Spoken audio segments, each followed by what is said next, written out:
sneak peek there. Good morning. It's Monday, July 6th, 2026.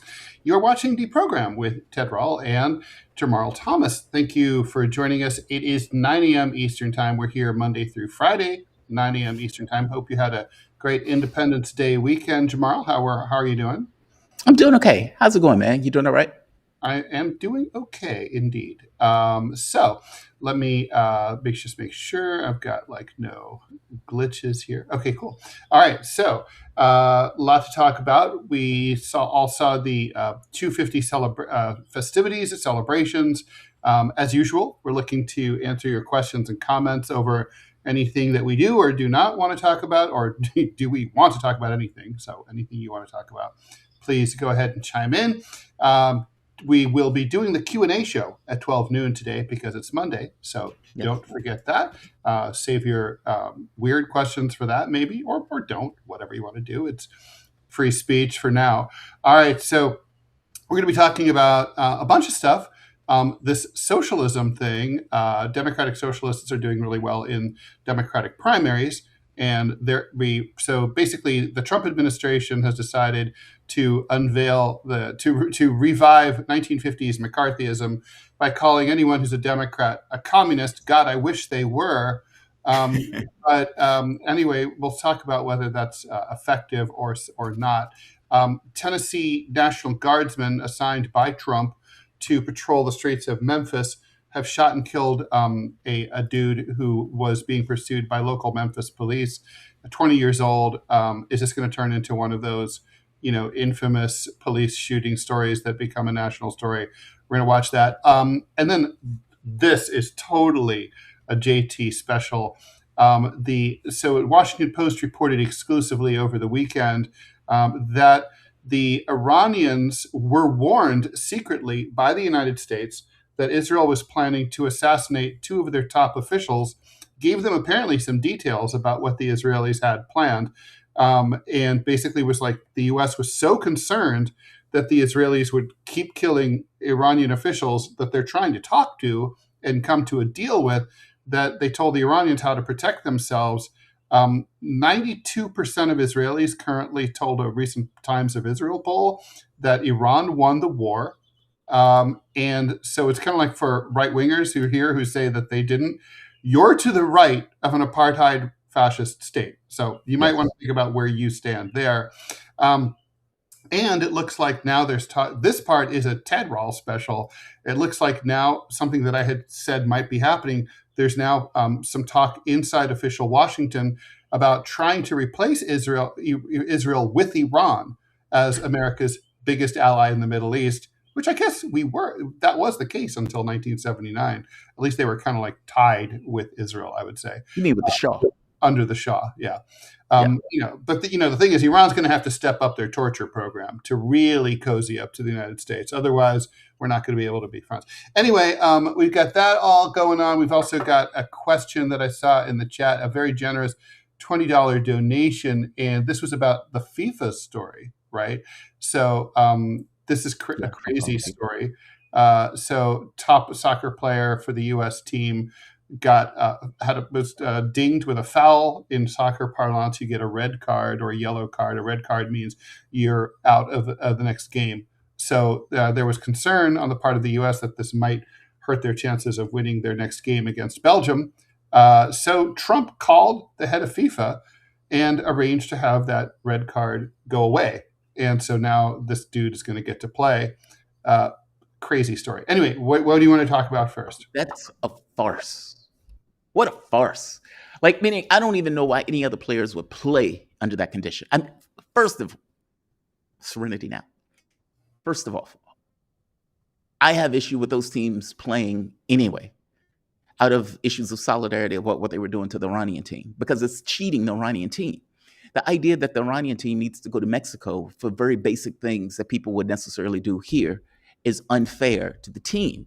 If the team loses, there's no way to attribute it purely to the team itself, as opposed to the conditions that the team had to effectively function in. So there's that. And now you get just basically cheating. If Trump called, if I'm playing a game of blitz, and Trump called the referee to say, hey, give that guy additional 15 seconds, that fundamentally changes the game. That's not the game. That's not the game. You've cheated. You've injected yourself into the game.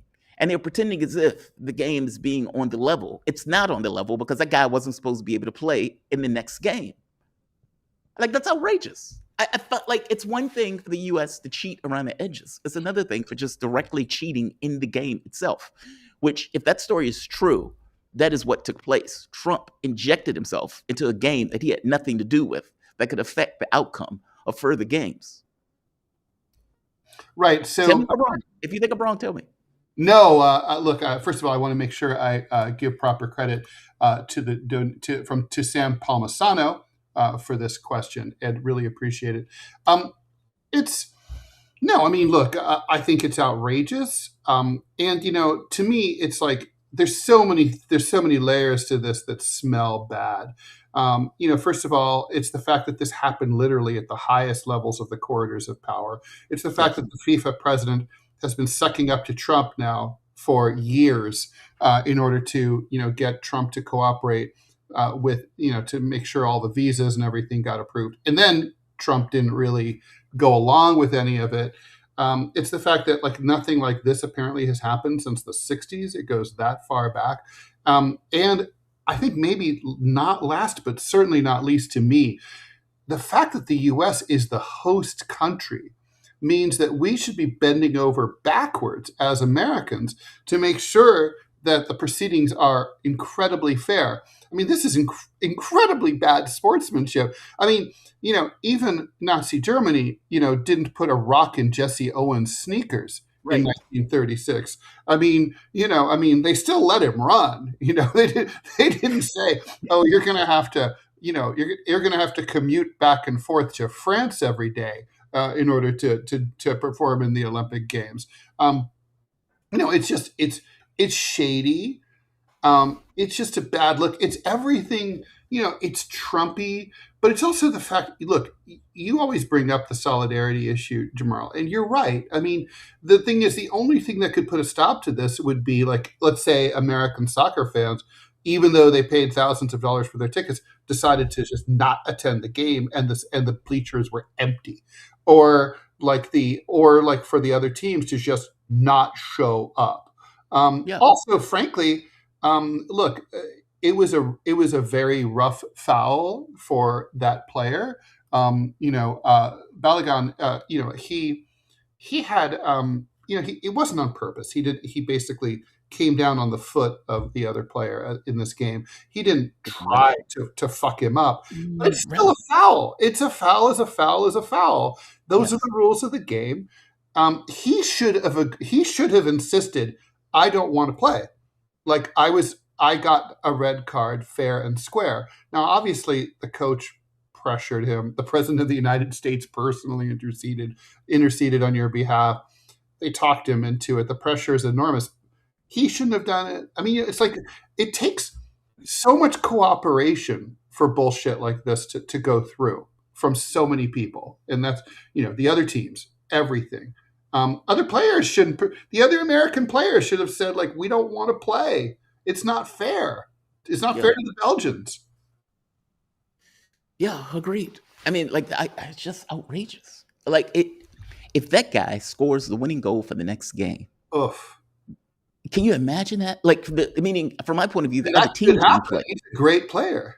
That could happen. I guess from my point of view, it's the other team that should say, "I'm not playing. This is cheating. This is no longer a game." The entire premise and the point of the game is my talent comes, your talent comes, best man wins. Okay, well, that's not that.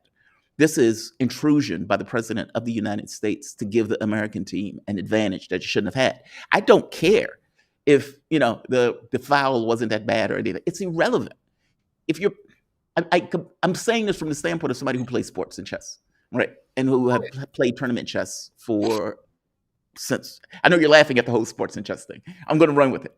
I'm not. I'm actually not. I think anybody, look, these are rules that little kids know, right? This is one of those, everything I needed to know, I learned in elementary school. In elementary school, we all learned, here, there is a set of rules for a game, Everybody abides by them. Everybody's held to account, whether it seems awkward or not. And that's how it works. And and the coach doesn't suck up to doesn't pay off the ref or whatever. It's not cool.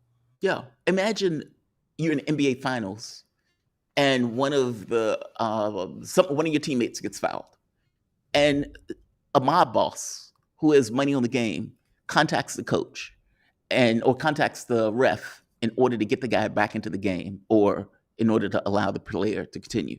Like, it's stuff like that where anybody who's looking at it was like, well, that's obviously cheating.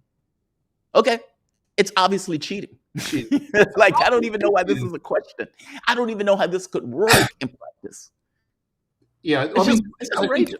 I think about Superman, right? Truth, justice, and the American way. This is not the American way as I understand it, right? I mean, this is not fair play. This is like, you take your lumps. I mean, and also, frankly, it all boils down to the FIFA president should not have accepted a phone call from the president of the United States at this time. Period. It's kind of like have him leave a message with my secretary. I'll get back if it's about a safety issue. I'll get back to you. Yep. I don't take issue with him taking the call. I take issue with him knuckling under and cheating other players in the game or the teams. Ridiculous. It's the cheating that's the issue. It's the cheating. And that's what it is. It's just cheating. If you had money on a soccer game, you may feel some kind of way if this guy gets allowed back into the game when your chances would have been higher if he was out of the game. It changes the metrics and the percentages of the game in a way that is unfair to other teams. It's just outrageous. Yeah, it's great. I can't even believe that this gets a pass. Like, that's astonishing to me that this gets a pass. Yeah, no, me too. And just like the fact that people are like, oh, well, I mean, look, I'm not going to watch the game. I don't watch sports, but I mean, it's embarrassing to me as an American. You know, I mean, it's just like, this is like, it's icky. But I do think it's the American way. I don't care what the propaganda is. I think it's the American way. I mean, it's the rules-based order. Song. Everybody knows, right? Everybody knows the game is fixed.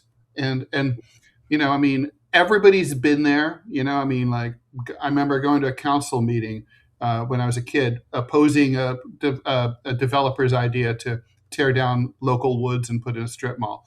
All the city councilmen walk in.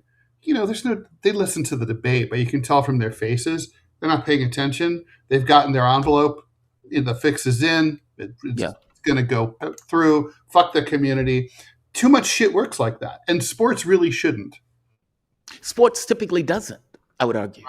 Right. I mean, like, there may be scandals where there are people betting on games and stuff like that, but for all intents and purposes, sports is supposedly an honest thing.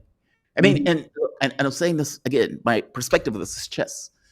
I couldn't imagine, like, when there are cheating scandals in chess, they are just outrageous, like, they're huge. One guy, Vladimir Kramnik, just got suspended for a year. Vladimir Kramnik was world champion. He beat Kasparov. Kasparov was, there's no player that's better than Kasparov. Kramnik beat Kasparov.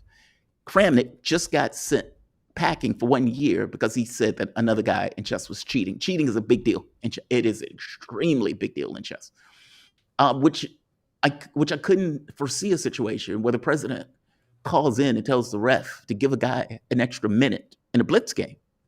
No, that's just unheard of. Like, I don't know how it would be accepted. And the idea that this is happening on an international stage with the world watching. By the way, it's also another side, and we should move on. Because we have a lot to talk about. It's also insulting to the other players, right? Like, yes. Oh, we can't win without that guy, right? I mean, you guys all suck ass. It's all about him. Yep. And I think it's the rules-based order. I think that's what we're saying. We're just seeing it in sports. We just don't usually see it in sports. We change the rules when we need to win. I mean, that's the whole economic thing, right? That's why we're so pissed off at China. Well, we went by these rules, and now you are using these rules to the betterment of you and these other countries, and we don't like that. So now we need to have a, quote, rules-based order. We need to change the rules when it's in our interest. Yeah, it sucks. We do have some good news. Let's hear. we just broke over here on Rumble our monthly chat metric. So huge shout out to y'all. Thank y'all. So Wait, we hit our chat metrics within 8 days, 7 days.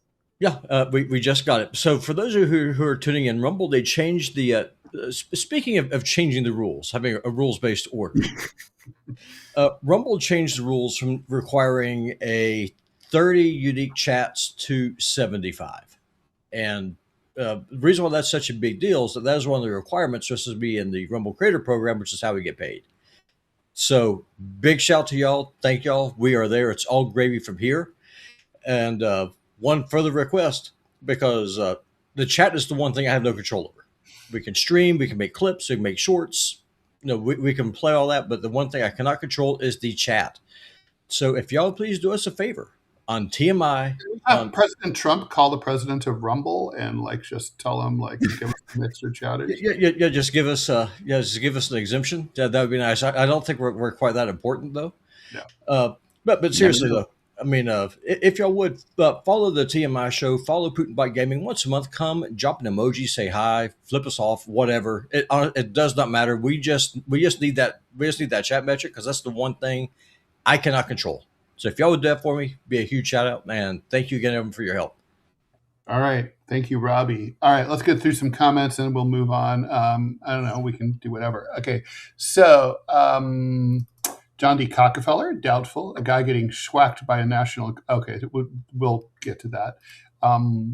It was Nate Eaton. It was a red card because of where his foot landed, which caused the injury. If no injury, then probably just a regular foul. But players need to be protected from spikes out of hits. USA is playing clean. Sure, I agree. That was my take as well. Yeah, I don't doubt it. Ryan, but I guess one thing is that's not really the point. It's not the point. Ryan Newton to TBF. It was a bad call, and Balogun shouldn't have gotten a red call for that foul. Perhaps. That's irrelevant. But that's true about a lot of things. And if that's going to be remedied, it would be. I would have no problem with it if the referees looked it over and said, upon second thought, we looked it over and we were wrong and we're going to revoke that. But the fact that President Trump, who controls the second biggest nuclear arsenal in the world, picked up the phone and called the head of FIFA to get it fixed, that's a problem. Okay, even if he's remedying an injustice. Exile the Knights of Malta. Ted, we need a cartoon of the North American Order of Malta dominoes tumbling from Ottawa headquarters down through New York City, Washington, D.C., and out to Oakland, California, HQ. I'll take it under advisement. Maybe Bluth Funk. Thanks for the $2. This is just a symbolic move to say that as Americans, we're special. Yeah, she's right. We can foul, destroy, beat, etc., and it doesn't matter. A small display to make the implicit explicit. Well said. Cheap meat for the base. That's really right. Yeah, but Douglas Smothers wants to know, how do you cheat in chess? I was going to ask you that too. So let's say if somebody is playing online, sometimes they would have an electrical device that allows them to get information from somebody else or from a computer or something like that. So instead of you playing this person mano a mano, you're getting somehow cues from some kind of technical. Sort of like George W. Bush during his presidential debate where he had the squawk box talking to him. Oh, did he? Oh, that's funny. Oh, yeah, sometimes they do that. Other times, if you're online, that's when it's ripe for cheating. Yeah, because there was one particular guy who they accused of cheating, and then I think they indicated that the guy did cheat. This was Magnus Carlsen playing the guy, and Magnus Carlsen was like, I'm not playing this guy. This guy's a known cheater. When you're playing online, they have to have, it's kind of like any other game online. You have the capacity to cheat just because people are not necessarily physically there with you as you're playing. Right. There could be someone just right now, right next to me, right over here, talking to me, right? Like that. Exactly. Or there's a computer that is effectively feeding you information for when you play the game, that type of stuff. So, yeah, I mean, they even went so far as to, I think coffee is fair game. You can drink coffee, but other stuff. Chess is weird. I'm not winning any chess games without coffee. Are you kidding? Right.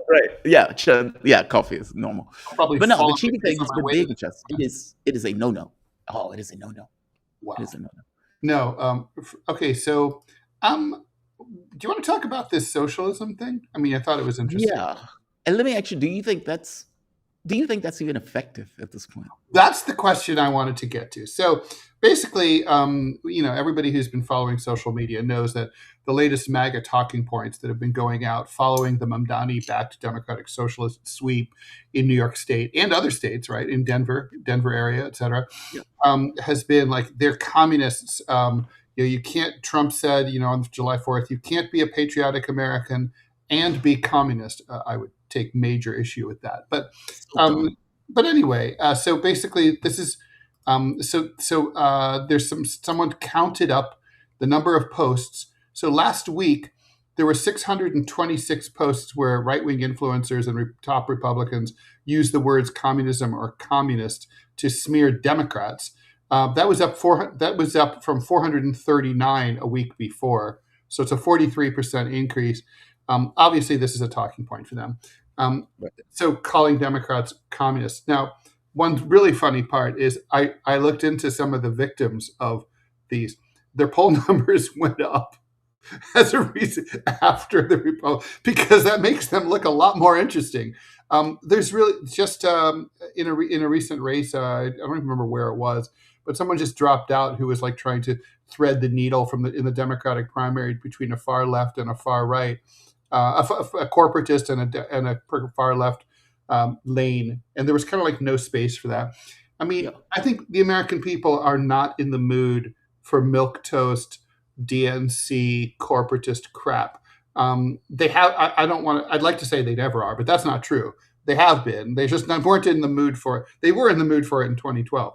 They're just not in the mood for it now. They want Yeah. they want real solutions, whether they're left wing or right wing. No, I think this is a fail for Republicans on a lot of levels, not least the fact that it's so old timey. I mean, you have a political class led by the president of the United States who are old, right? Like he's just turned 80. Right. Mitch McConnell, all these guys, they're so old, and here you are dragging up shit. I'm 62. This shit was over like 10 years before I was born. Okay, this is from the early 50s. The Hollywood blacklist, like, oh, he's a commie, you can't, all that stuff. That shit isn't going to work now. I mean, especially young people, young voters, and they say under 30, but really under 40, they like socialism. They like Bernie Sanders. They like AOC. They like Mamdani. I think it makes them look old and out of touch. And I think it's ridiculous. It's embarrassing and cringy. I don't think it's going to work at all. I think it's going to shoot them it's going to, it's going to have blowback. Yeah, I agree with you. I don't think this works. And I don't think it works for a particular reason, though. When Trump got in office, I think Trump has widened the political space. And what I mean by widen the political space, supposedly, when I was young, somebody like Trump couldn't have even gotten close to the presidency. Somebody like Joe Biden couldn't even get close to the presidency. Joe Biden ran like 4 times. And it was only when we got to the point of... Speaking of cheating, right? Like Biden, famously cribbed Neil Kinnock's old speech from the UK. Yep. Plagiarism. He got caught with it. He even admitted to it, right? Mm-hmm. Like, meaning somebody like Trump in the 80s wouldn't have gotten close to the office. And you found this kind of degradation in the political space. But I think part of the degradation in the political space is also a widening of what's possible in the political space. I think the center failed. I think people put their trust in people like Obama and Clinton and Bill Clinton, the Joe Bidens of the world, and for all intents and purposes, that failed. It didn't deliver on anything. And for all intents and purposes, it ended up giving you Trump. That's the difference, right? Like Trumpism attempts to deliver, it fails in many respects, but it does big things. And like Mamdani's trying big things, but if they fail, they could fail. But like the thing with the centrists is they don't try anything. They don't even try. Like it's not even like we try and lose. They just lose.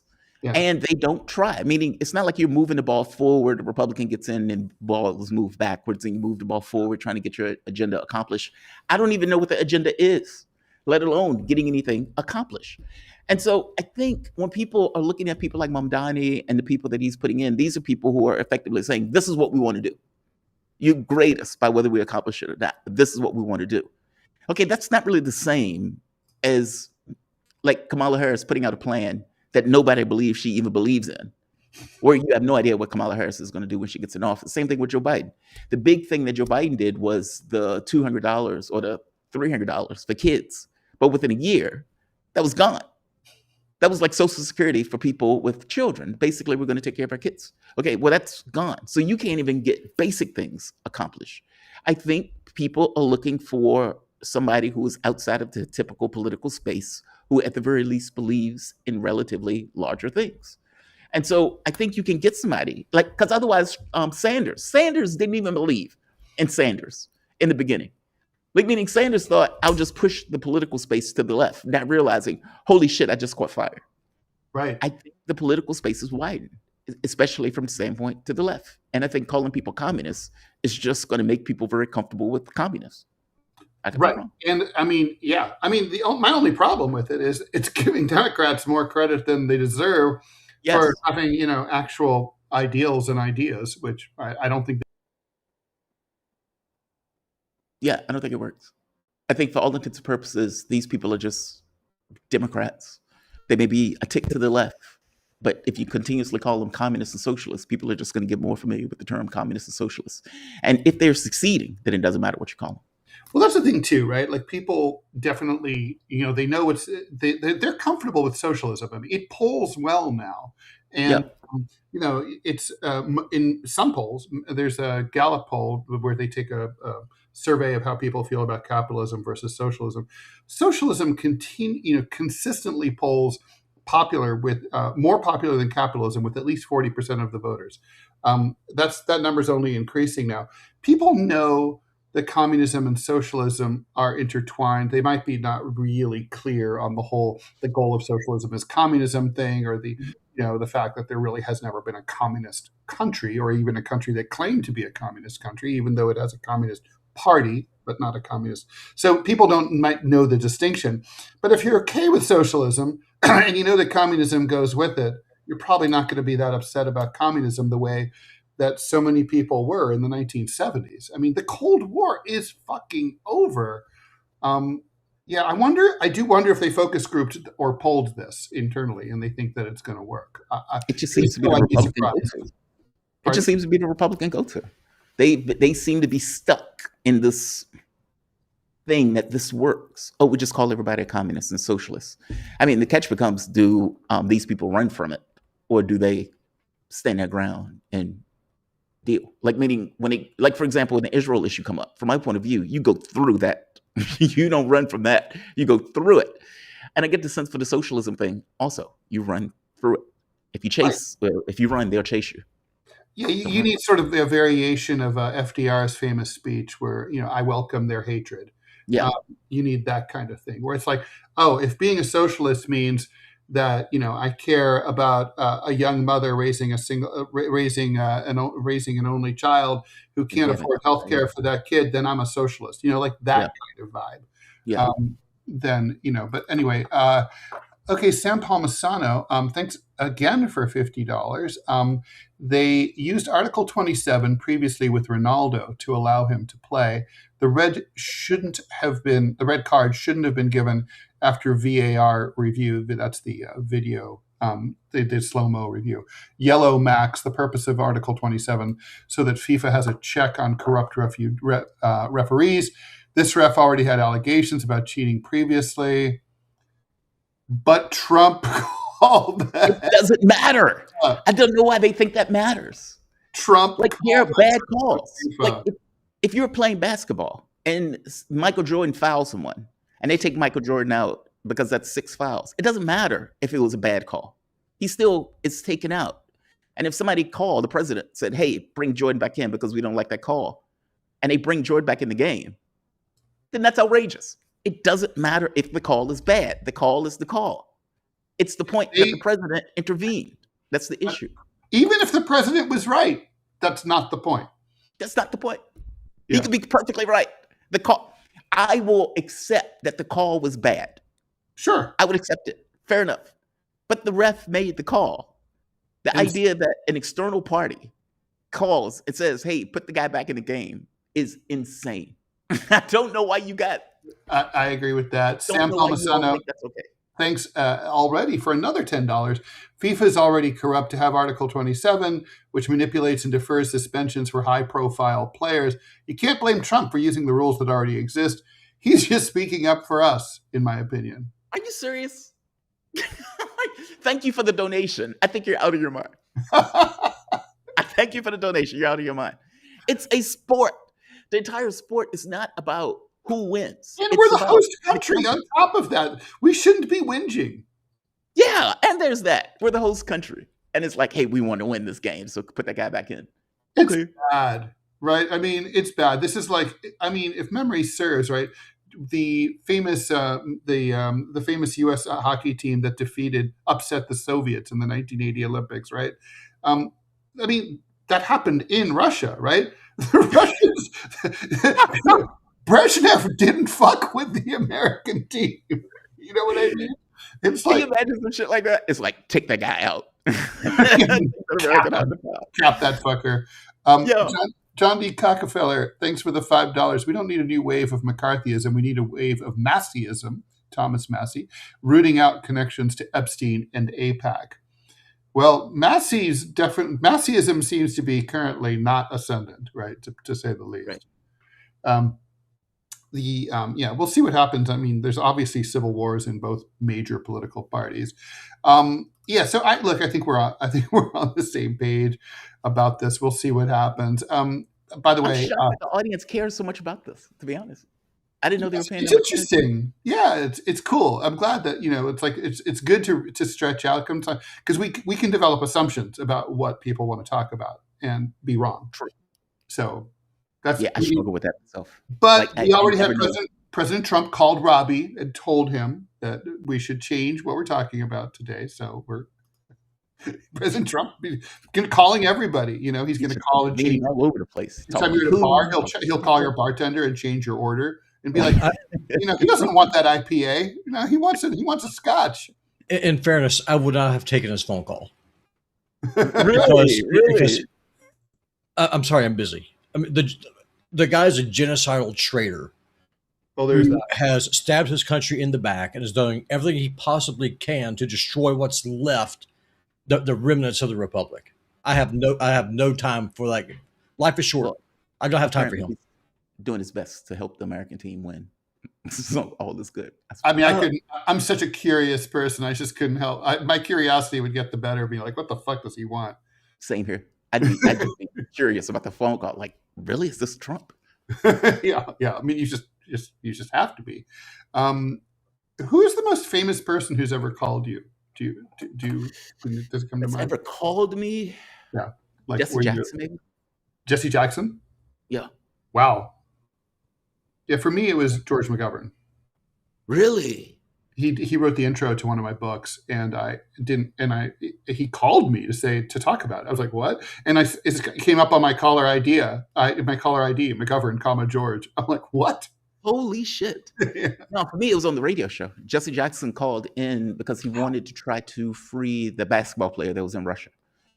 And I suppose he thought calling onto Sputnik would be a way to get Putin here. Yeah. Brittany Griner. Yeah, it's a wild conversation. That's very cool. Very cool. For radio show, I had David Duke on my show. Oof. Did you? He was fascinating, actually. He was genuinely dangerous in that he was charming, smart, funny. I was like, if this guy got oxygen, he could get popular. Wow. I mean, I think he was just ahead of his time, Yep. So as we saw, by the way, should we talk a little bit about that? The America 250. So did you see the Patriot Front march? Far right wing militia, paramilitary militia group marched through Washington D.C.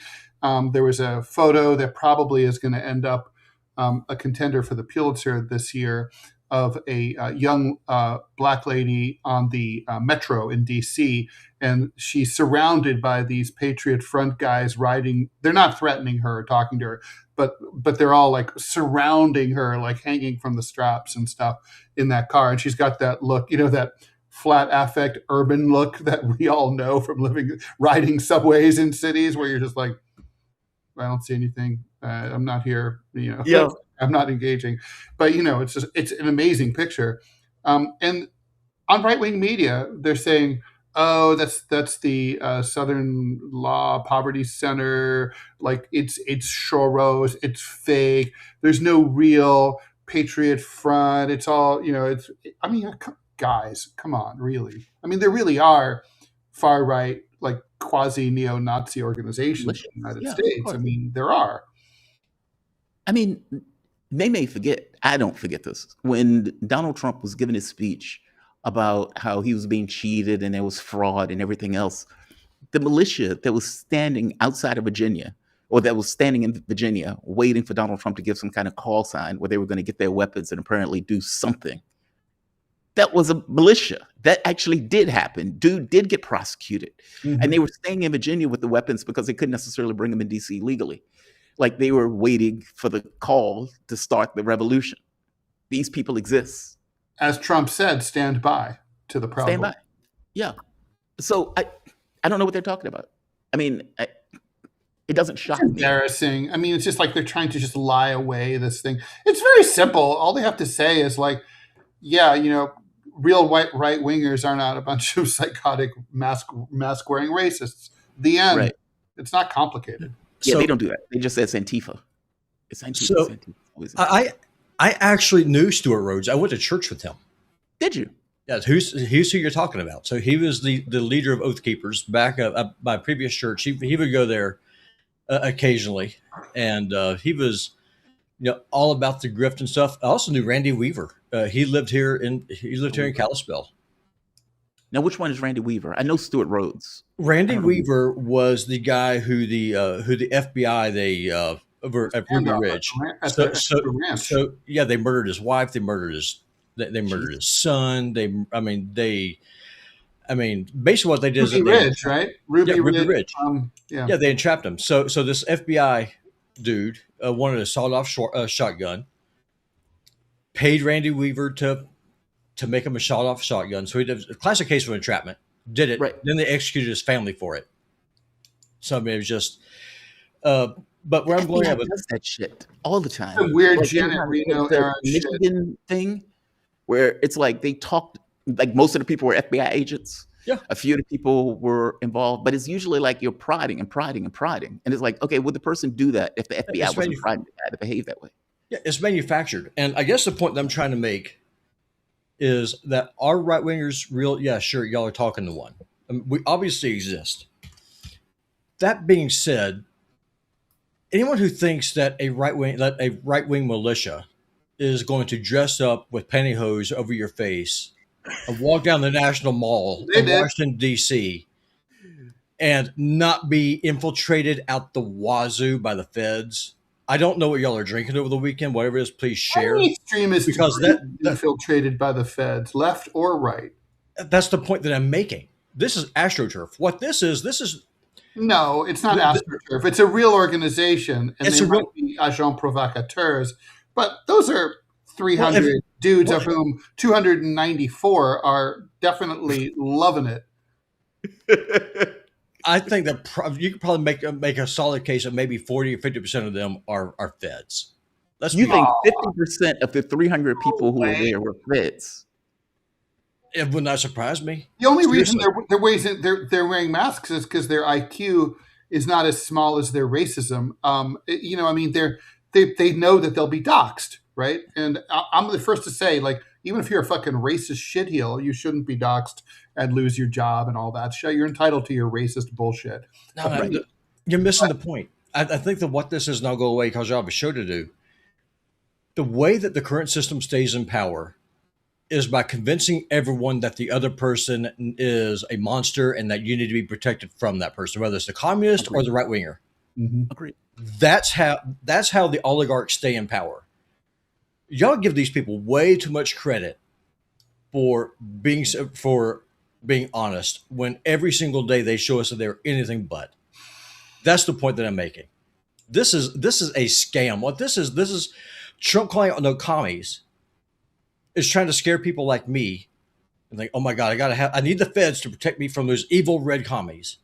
And then they immediately then have these people wearing pantyhose walking down DC saying, we're going to make America white again. Hot as balls. They must have been dying. To try and get people on y'all's end of the spectrum say, oh, I got to have someone to protect me from those crazy whiteies like Robbie. This is all a scam. It's a joke. Robbie, I don't think you're walking with pantyhose on your head. Look at look at the photos. I mean, you're not seeing their faces. I don't know what the hell they're wearing. It looks like pantyhose. Whatever. The point is that it's retarded, and the whole thing is a scam. It's a joke. We have bigger problems than this. Oh, that's all true. I just take issue with the idea that these are all like half of them or close to half of them are. Listen, I don't know how many of them are, but the thing is though. Nor do I. But the thing is, like, we know the January 6th stuff. There were an awful lot of agent provocateurs in there. We know that every time that the public has got together, whether it's Charlottesville or Unite the Right or the ISIS plot or Wall Street, the Gretchen kidnap plot, all that shit is like, yeah, it's. I mean, that's what this is. That is what this is. Yeah. No. All right. Well, we'll someday we'll know the truth, as the dead Kennedys always say. So just a reminder: 12 noon in 2 hours and 15 minutes, we'll be doing the Q&A show here. And so, all right, let's get into a few more comments. Okay, Frank Friel, thanks for the $5. Do you know anything about Popular Democracy? I just got a call for a protest march in Washington, D.C. on the 9th. They offered a free bus ticket and everything. So I guess that would be Thursday. I don't know. I don't know. Not know anything about it. Never heard of it. Don't know. P.W. Walker, thanks for the $1. The feds have to create the problems to protect the people from. That ensures future budgets and paychecks in a failing economy.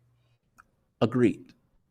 I mean, they do seem to make the threats that they are, claiming to squash. So threats. Let's talk about threats. So I love this story. So if you don't think there's daylight between the U.S. and Israel, here's a story, right? The Washington Post and the New York Times are reporting that the Israelis, we know early on in their war against Iran, were attacking top Iranian officials, of course, not least the supreme leader, whose funeral is going on right now, like they were going out of style. And it even got to the point where Trump publicly complained that there was getting to be no one to talk to because Israel was killing so many top officials, just as talks were going on. Finally, it occurred to the U.S., hey, wait a minute. We asked the Israelis to stop doing this, and they're not. So now they decided to go around the Israelis, their close partners in the Middle East, contact the Iranians indirectly through intermediaries, a number of them, and say, please tell your Iranian friends, this is what the Israelis have planned. Take steps to protect your guys so that we can continue to talk to them. That obviously also was a goodwill gesture to the Iranians. They had to have taken it that way. To me, that says a lot. I mean, to me, it says that the Trump administration does not trust Israel at all. That they recognize that there's a lot of daylight between their interests of the two countries, and they recognize that they can find Iran to be more reasonable than Israel sometimes. That's a huge story to me. And now there's all this talk about like how. See, I guess my thing is I'm going to go out on a limb here. I think the U.S. would love to kick Israel to the curb or back burner them and have Iran become their new bestie in the Middle East, because after all, Iran is bigger, more important, has more natural resources, is more influential than Israel. It has a lot going on for it. The question is, will Iran be interested in this relationship given everything that's gone on? I would say if I were Iran, I would not be interested in this relationship. But or I'd be very, very, my request for a dowry would be immense. I mean, already we put $300 billion down payment, but there would need to be more coming where that came from. I don't know. What do you mean? Am I making too much out of this? Yes, you are. You are on. Talk about a limb. Whew, you are on a limb. I'm out on a limb of a limb of a limb. Yeah, I think you're on a limb of a limb on a limb on this one. So I don't. Okay, that's assuming that I accept the story for what it is. That may be true. Let's be aware, though. Israel, the reason that we back Israel is because it allows us to break up the Middle East with effectively our proxy. Meaning that is our objective. That is our want. We want to break up these Middle Eastern nations. We don't want a new Ottoman Empire. We don't want a power in this area. We want to break these up with Israel being the hegemon in the region, which is the entire point of taking down all of those Middle Eastern countries. We want to reshape the Middle East based upon American might. And we want to have our proxies and our puppet governments that are the Gulf states, with Israel being the lead. I don't believe for a moment that the United States wants to switch teams with Iran. And I don't believe for a moment that there's enough, let's say, assets in the U.S. government, meaning the blob of sorts, that wants to make that changeover. I don't buy it.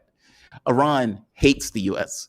And just because we're having negotiations with them doesn't mean that they don't hate us. We're just a hegemon, and they have to deal with us whether they hate us or not. The people that are out there protesting at the funeral who are wearing red, they're calling for Donald Trump's head. The idea that the leadership in Iran or the IRGC would accept this is nonsense. The Soleimani murdered, the supreme leader murdered, the people that were around the supreme leader murdered, Pezeshkian injured, and his son, I can't pronounce his name, Mataba or something like that, injured at the point where they murdered his dad.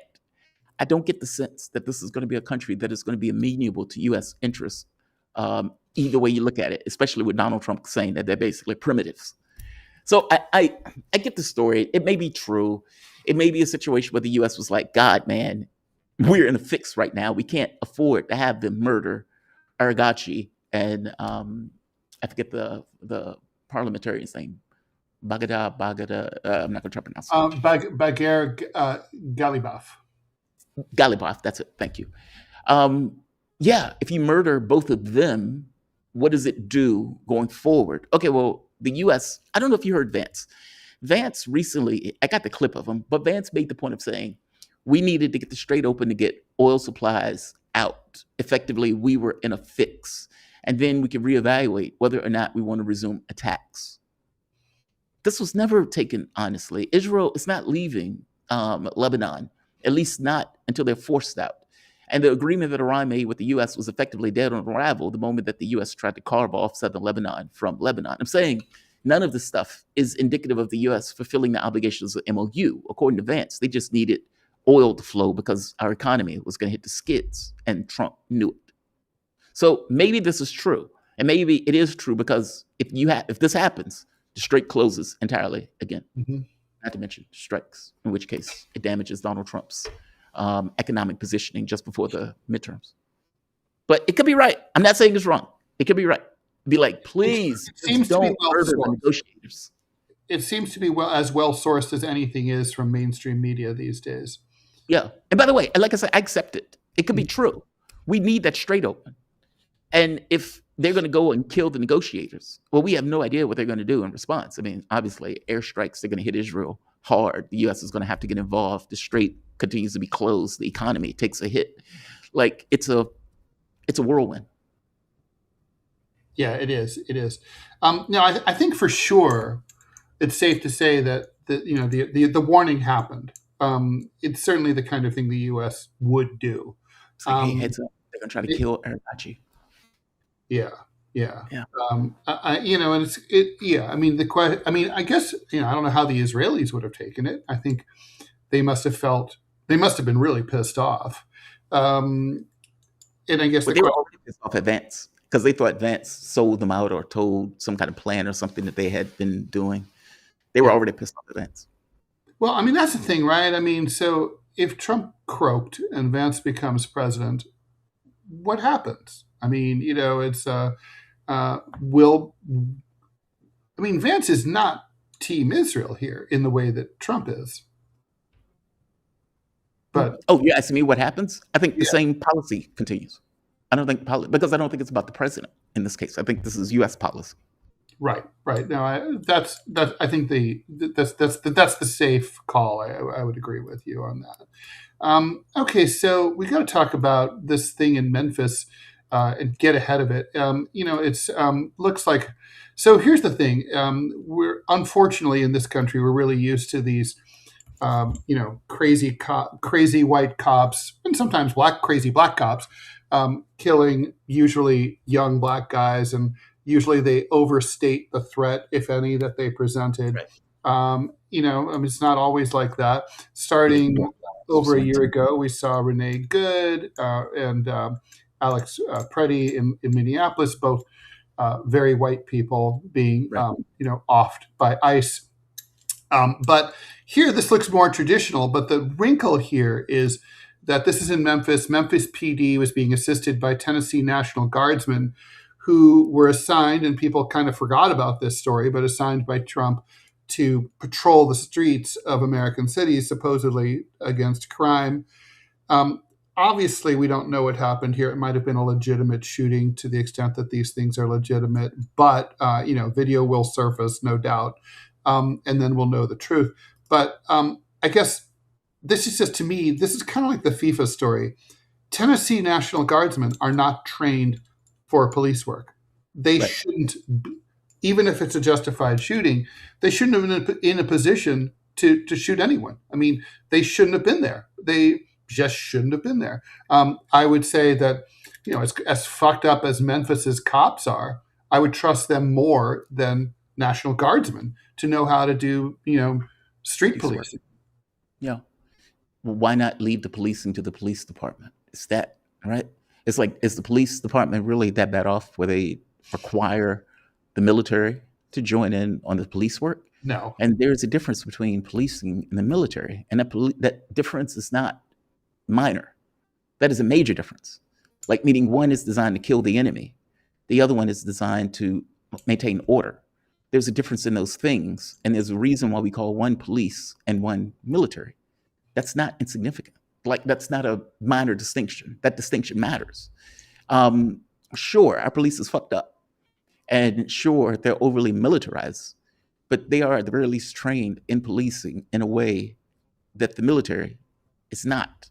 Which is why the military is not supposed to be there. Like, meaning we send our military over to kill the enemy. The American public is not the enemy. And if the American public is the enemy, then something is inherently wrong for that to be true. This is weird. So that should never happen. We're in what I would call a pre-riot situation. There may not be any unrest. It may all turn out to blow over. That happens a lot. But in this case, if video surfaces of Tyrin Johnson and the events, the moments leading up to his death, and that narrative is not what the police say it is, then all hell's gonna break loose. All hell's gonna break loose. It's fucking Tennessee in July. It's hot as balls. People are gonna be upset, and rightly so. I guess I look at this sort of, I look ahead and I look back to where we are now. Wouldn't it be smarter to say, we don't really know what happened, we're looking into it, we're going to investigate and get back to you, as opposed to, he turned around and pointed his gun at the cops, they were completely justified, the National Guardsmen had to do it. Even if that's true, wouldn't it be better to say, we're really going to double, triple, quadruple check at this stage before we, automatically blame the victim?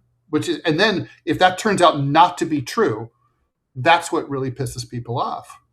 That story better be true. True. I give cops. How often not true? That's the issue, right? It's like, oh, his big black arms intimidated me and so forth, and that's what I thought happened, and I was just terrified.